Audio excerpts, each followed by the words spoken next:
मुझे अच्छा लगता है, मुझे ये देखना है, ये सुनना है, सूंघना है, खाना है, पीना है, ये मेरे मन को अच्छा नहीं लग रहा है। आप मन में तदात्म हो, जबकि वो आपका शत्रु है। मित्र तभी माना जाएगा जो केवल प्रभु के मार्ग की ही आपके अंदर आकर्षण वृत्ति पैदा करे। अगर वो भोगों की तरफ करता है तो प्रायः करता ही है, क्योंकि प्रभु कह रहे मना खष्टान इंद्रियाणि प्रकृति स्थानी कर सती, तब तक ये दुश्मन है।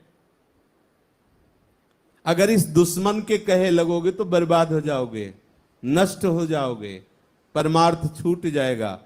अच्छा, ये दुश्मन जो अंदर विराजमान है, इसको कब्जे करने का एक ही उपाय है, इसकी बात सुनो मत।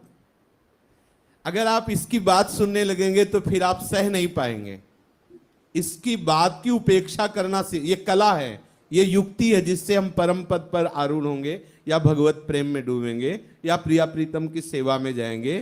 क्योंकि ये मन ही आगे बढ़ेगा, तभी हमें लगेगा कि हमारा भाव बढ़ रहा है। नहीं, मन विषयों में लगा रहे तो फिर ऐसा खिन्नता रहती कि अभी तो हम विषय में ही लगे हुए, क्योंकि हम मन में तदात्म हो रहे हैं। मन की बातें सुनना यदि बंद कर दो, ये चतुराई आ जाए, तो आप मन पर विजय बहुत जल्दी प्राप्त कर लें। मन आपके सामने सुने हुए, भोगे हुए, देखे हुए भोगों को आकर्षित करने के लिए रखता रहता है।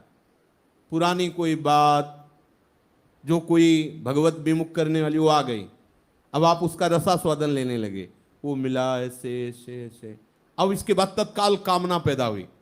अब कामना पैदा हुई, गया भजन गया ना, तो हमें इसकी जो आकर्षणमयी भेजी हुई वृत्ति, उससे स्वाद नहीं लेना, तत्काल आप इसके विरोध में अंदर से नहीं नहीं, ये जो तुम्हारी पेश की हुई वृत्ति है ना, ना ये नहीं, अब लो नशानी, अब ना नशइयो, अब ऐसा नहीं हो सकता, नहीं। फिर दिखाएगा कोई दृश्य ऐसा, फिर वो लगेगा कि ये दृश्य दिखाई, तत्काल नेत्र हटाओ, अंदर की बात तत्काल रुको, राधा राधा राधा राधा। बहुत बड़ा दुर्जय शत्रु तुम्हारे घर में बैठा हुआ है, और हम लोग ऐसा नहीं करते।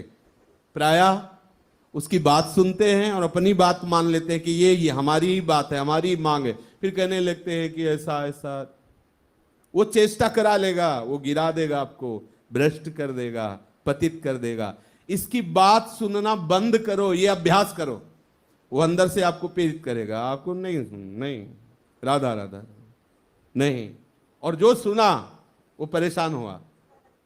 ये ज्यादा सुनने वाले डिप्रेशन में पहुंच जाते हैं, जो इसकी बातें ज्यादा सुनते हैं ना, वो डिप्रेशन में पहुंच, भय अचानक वो कोई न कोई ऐसी बातें रखता रहेगा, वो उत्साहहीन और नकारात्मक सोच और बड़ा जीवन शून्य।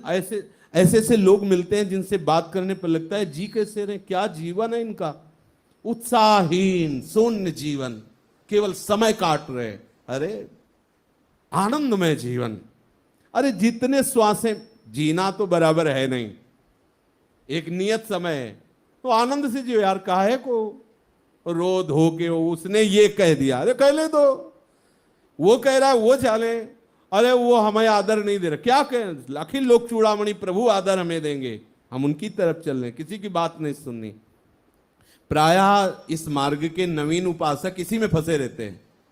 वो जो बगल से निकलता है ना, तो ऐंठ के चलता है, हम प्रणाम भी करें तो उधर मुंह करके चलता है, हमारे हंसी उड़ाता है, हमें क्या लेना है, तू सर के बल जा बाबा, तेरी इच्छा की बात है, अपनी मस्ती में मस्त होना सीखो, मन की बातें काटना सीखो, जितने दिन जियो मस्त होके जियो, प्रसन्न रहो, ये सबसे बड़ी साधना है। मन को प्रसन्न रखो, क्या वो बोला उसका मुख है, वो बुरा चेत रहा है उसकी स्थिति है, तुम्हारे को क्या लेना देना।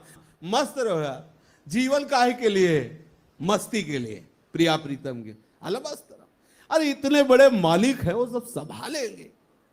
ये छोटी मोटी बातों को लेकर अंदर मानसिकता बिगाड़, ये मन ही है बड़ा दुष्ट है, ये फंसा देगा, बहुत फंसाता रहता है।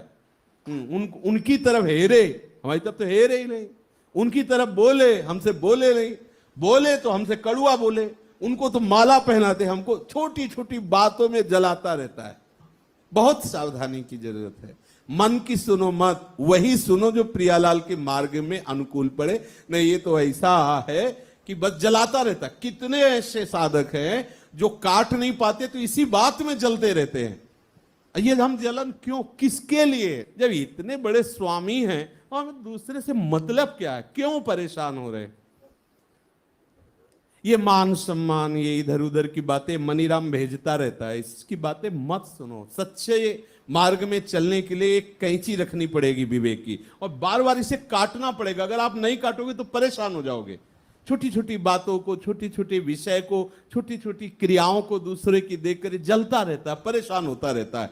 अच्छा, फिर भजन में बैठोगे तो जलोगे, क्योंकि आप जो वृत्ति बहिर्मुख करके राग द्वेष कर रहे हो ना, भजन में आनंद नहीं आएगा। भजन में तो आनंद तभी आता है जब ऐसे गर्दन झुका के निकल जाओ, कोई भी फंसाओ मन न फंसा पावे, इसका फंसाव होता है।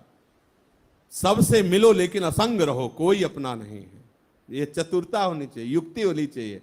सबसे मिल रहे हैं, बात कर रहे हैं, देख रहे हैं, सुन रहे हैं, लेकिन कुछ नहीं देखा, कुछ नहीं सुना, कुछ नहीं पक्का 100%। खड़े होते ही कैंची लगी, सब डिलीट, सब खत्म। अनुकूल चिंतन एक बार पूरा होगा ऐसे, जब से आके बैठे और जब से निकले पूरा चिंतन चलेगा। कोई शब्द, कोई मिस्टेक, कहीं कुछ, एकदम फ्रेश, खत्म चिंतन अपना जो चलना है, नित्य जो चल रहा। ऐसे ऐसे हम किसी व्यक्ति से मिले, किसी से बात की, तो हमें यह देखना है कि कोई अपराध तो नहीं बना, कहीं अहंकार भरी कोई बात तो नहीं कह दी, कहीं उसके प्रति कोई गलत भाव तो नहीं हुआ।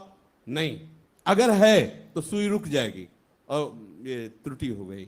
अब आपको यदि ऐसा लगता है कि क्षमा मांगना चाहिए तो उससे मांगो या आचार्य से मांग लो, गुरु से मांग लो, तो एक ही है, सबके हृदय में विराजमान है। आचार्य जैसे कभी कोई बात ऐसी होती है तो आचार्य चरण से एकांत में होकर के